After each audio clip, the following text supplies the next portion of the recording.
సంవత్సరాలు మీ ఆటలు సాగినవేమో ఇప్పుడు సాగవు. రైతులకు రేపే రుణమాఫీ అవుతుంది, లోన్లు తెచ్చుకోండి.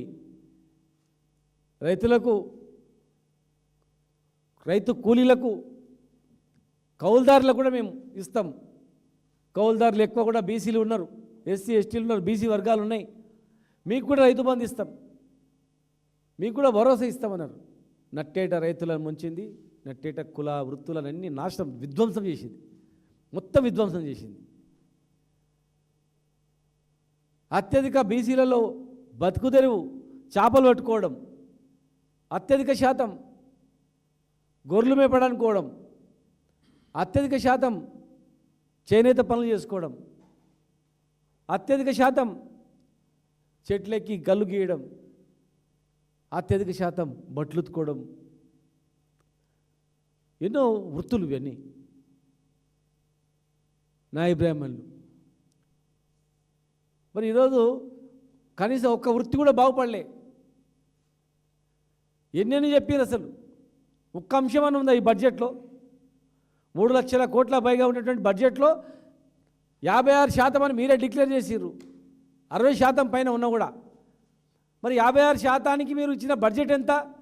3.85 అంటే 3.85%. 56%లో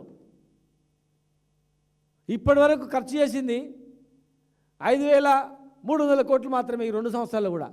సంవత్సరానికి 20,000 కోట్ల బడ్జెట్ ఇచ్చి 5 సంవత్సరాల్లో 1,00,000 కోట్ల బడ్జెట్ ఇస్తా ఉన్నటువంటి మీరు ఆ 3 లక్షల పైగా కోట్లు ఎవరివి? ఈ వర్గాల వాళ్ళు పన్ను కడితేనే వచ్చిన డబ్బులు. ఈ వర్గాలు మొత్తం కూడా ఈ ట్యాక్స్ రూపాయలు ఇచ్చిందే బడ్జెట్. అది 56% పైగా బడ్జెట్ పెడతామని చెప్పి, 1,00,000 కోట్లు పెడతామని చెప్పి 56% జనాభాకు మీరు ఇచ్చేది 3.8%, 85%. ఇది ఎక్కడ ధర్మం? మా ముదిరాజ్ సోదరులను బీసీ ఏ గ్రూప్లో ఇస్తున్నారు, ఏమైంది?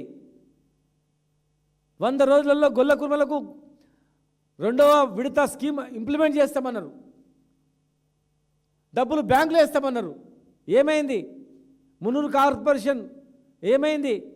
మత్స్య కార్మికుల కార్పొరేషన్ ఏర్పాటు చేస్తామన్నారు, చేప పిల్లలు మొత్తం గల్లంత అయిపోయినాయి, గొర్రెలు మొత్తం ఖతమైపోయినాయి.